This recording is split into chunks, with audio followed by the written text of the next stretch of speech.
Recording? Okay. There is no difference between someone prohibited by a neder to benefit from another and someone prohibited by a neder to derive food-related benefits from him, except for treading by foot and utensils not used for food. Someone prohibited by a neder from deriving food-related benefits from another should not lend him a flour sieve, a grain sieve, a mill, or an oven, but he may lend him a shirt, a ring, a cloak, earrings, and anything not used for food. In a place where things like these are rented, it is prohibited. Okay. Someone prohibited by a neder to benefit from another, the latter may contribute to his half shekel for him, pay his debt, and return his lost article to him. In a place where people take a reward for this, the benefit should go to the temple. He may separate his truma and tithe with his knowledge, and he may sacrifice for him the bird offerings of Zavin, Zavos, and postpartum women, and the sin offerings and guilt offerings of Mitzorim. He may teach him Midrash, Halachas, and Agadatas, but he may not teach him scripture. However, he may teach his sons and his daughters scripture.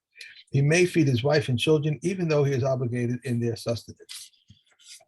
However, he may not feed his animal, whether it be non-kosher or kosher. But Eliezer says he may feed the non-kosher one, but not the kosher one. They said to him, what is the difference between a kosher and non-kosher animal? He said to them, for the kosher one's soul belongs to heaven, but his body belongs to him. Whereas the non-kosher one, both his soul and body belong to heaven. They said to him, even the non-kosher one, its soul belongs to heaven and its body belongs to him. For if he wants, he can sell it to a non-Jew or feed it to the dogs. Okay. Right. Okay. Mishna Dalet. Hamuda Hanan Nechavera Benishnas Tavakro. So here again is the situation where somebody is asur b'hana because of a neder. His friend is not allowed to benefit from him, and now his friend. So let's just get the players right. So again, we'll have Reuven being the guy who wants to be the nice guy, and Shimon's the guy who's made a neder that he's not allowed to benefit from Reuven. Okay, but now Shimon is sitting shiva. Okay, and now that's not explicit in the Mishnah, but the commentary says that this is talking about a case where Shimon is now or Bikul Cholim. This is Bikul Cholim. So he's so Reuven is Shimon is ill and Reuven wants to go and visit him. Okay. Omed. So Reuven's allowed to go in and do Bikul Cholim because he's got a mitzvah. But he has to stand. Lo yoshev. He cannot sit. Why? Because if he sits, then he may overstay his welcome stay more than he had to for the mitzvah of Bikul Cholim, and therefore he won't. And if he sits and stays for longer, then he's giving Shimon a benefit of him being there. There's another interpretation that there was that people were generally paid to sit by the side of a choler to keep him company. So if Reuven comes and sits down next to Shimon, then and does it for free, then he's doing it effectively and saving Shimon money. Okay. So they would normally pay. Someone would pay him to go sit next to him. Right. Right. Okay. That's it. So that's by the fact that he's going and doing it for free, he's saving Shimon money, which is a haram. Okay. Now, what happens if Reuven's a doctor? So Reuven comes in and sees that Shimon is sick and possibly dying. So he says absolutely you can. So Reuven is allowed to go in and save Shimon, look after his health without being paid, because this is his own mitzvah. There's a mitzvah of al-tamad al-damarech. If somebody is dying or is in peril in any sort, then he's allowed to go in and help Shimon just for the sake of the mitzvah. Okay. Aval, lo lefus mammon. Not if Shimon's cow is sick. Shimon's cow is sick, then he cannot go in and treat Shimon's cow for free, even if he's a vet. Okay, because then he's saving him the money. It's not it's not Shimon personally who's in trouble. It's his property that's in trouble. Now you're coming and saving his property. So this kind of strengthens the question I had yesterday of like, why are you talking about, we were talking about feeding the animal, and they said, and the argument between the Chacham and Rabbi Eliezer was that he has a benefit because after the animal dies, then he can feed it to the dogs or he can sell it to the goyim. So what about the fact that here in this Mishnah, you've got he's saying that a vet is not allowed to attend to his animal because that's a hana. Anyway, be that as it may, so let's say the two of them find themselves in the public bathhouse together, and they're allowed to get into the pool together as long as it's a big pool. Not if it's a small pool, because as soon as Reuven gets in, he raises the water line, which makes it more pleasant for Shimon, which is the hana. And let's say the two of them are forced to share a bed. They're allowed to share a bed together. Rabbi Yehuda Omer bimosa chama, aval lo bimosa geshamim. Yes, in summer, because in summer it's not that much more. It's not that pleasant to share a bed with somebody. But in winter, and you're warming each other up in the winter, so they were not allowed to share a bed. May save you more alamita. And they're allowed to recline on the couch to eat. And they're allowed to eat at the same table, and we're not concerned that Shimon's accidentally going to forget himself and take some of Reuven's food. But they may not eat together from the communal charity bowl. Why? Because if Reuven takes less, then that gives Shimon more. So that itself is also a hana, and you don't want to take that chance. But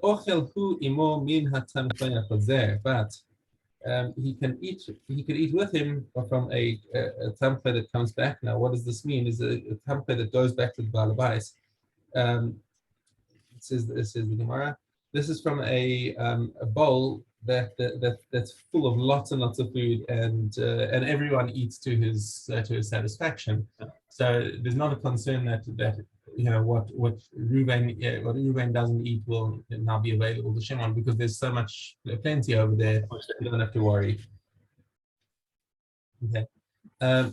Then lo yochal imo min ha'evos shelifnei ha'polim.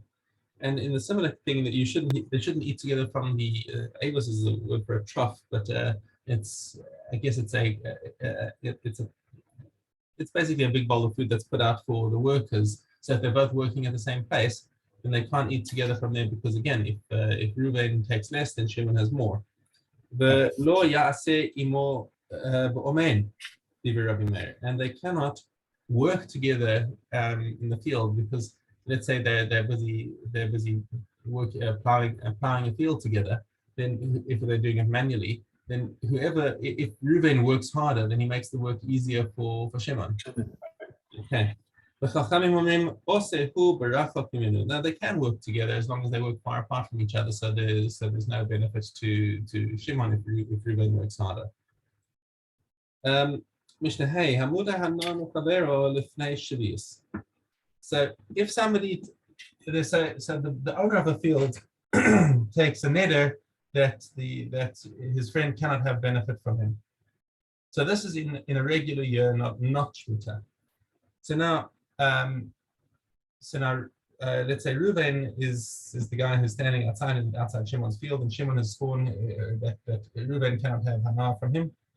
So Reuven may not walk into Shimon's field, and he cannot eat the overhanging fruit either, because it belongs to this all belongs to Shimon, even if it's overhanging the public domain and he could reach it from there. And even if he said anyone is allowed to take my fruit, but obviously he's given permission, but not to Reuven. But what happens in Shemitah? He still cannot go into Shimon's field because that's a hana. everyone else is allowed automatically free passage through Shimon's field in order to get at the fruits. But Reuven has got a specific case where he cannot have Hana from the field, so he can't go and get the fruits. But he nonetheless may eat from the overhanging fruit because in Shemitah the fruit is hefker, and it has no shaykhs at all to Shimon. So it's not like he's having a benefit from Shimon. Those are hefker fruits. Nedarim and Machal lifnei shvis. Nedarim and oh wait, I missed one. Ubashvis in the seventh year. Eino Yore Lesofsadeh, who still cannot go into the field. About so I already said that. Okay. Now what happens if the neder wasn't of hana, just of food?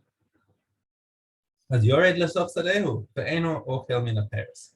Okay, he's allowed to go into Shimon's field, but he can't eat the fruit because it's machal. Okay, Ubashvius Yored Ochel. But in the Shemitah year, he's allowed to go into the field and he's allowed to eat the fruits because once again, the fruits don't belong to Shimon. Okay. Mishna Vav, Hamudar Hana Mechavero. So once again, he has Reuven in the same situation. Lo yash ilenu v'lo yish al himenu v'lo yalvenu v'lo yilvenu. He may not borrow from him, nor may he may not lend him, nor borrow from him, because it will be a the borrowing from him is definitely getting a benefit, and lending to him is shema. He'll come to borrow. Lo yalvenu, and those are objects. Lending him an object, borrowing an object. And so that's yashil and ishal. Yalvenu is monetary loans. So the same principle. You're getting a benefit by borrowing, and even though you're not getting a benefit by lending it, there's a concern that he's going to get used to the transactions and will borrow from him as well. And may not sell to him and may not buy from him, because in any transaction where there's a meeting of the minds, people say, this is beneficial to me. Amalo hashileni parasach. So if he says to him, so this is before anything happens. This is going back into the cause of the brogas. So Reuven says to Shimon, "Can I?" No, we'll try and keep the characters in place. So Shimon comes to Reuven and says, "Can you lend me your cow, please?" And Amalo, I'm sorry, it's not available. So Shimon gets brogas. Amar konam sadish ani choresh baleolam im hay. Okay, and he says it should be a my field should be konam to me. If I ever plow with it, he gets so angry because he refused to lend him the cow that he swears that he'll never plow the field with his friend's cow ever. And Reuven says, "Geez, calm down, man. I only said for today. Tomorrow you can have it." So Shimon now says, "Okay, now I want to use it, but can I? I've just made a neder." So he's in haya darko lachrosh. So if it was Reuven's practice to go personally into the field and plow with the animal, then he is also to plow with the animal. But he can get his workers to say, "Okay, my workers will come and pick up the cow and they'll plow with it," because he's got the problem, not his workers. However, if he's a bit of a fear and he doesn't get into that manual labor himself, he always has his laborers do the work for him. So then you can't say that his intention was on himself. He was talking about his workers when he made the neder, and therefore who v'chol adam asorin. Okay, I think we're going to call it a day there because I'm going to go next door and catch Shafis.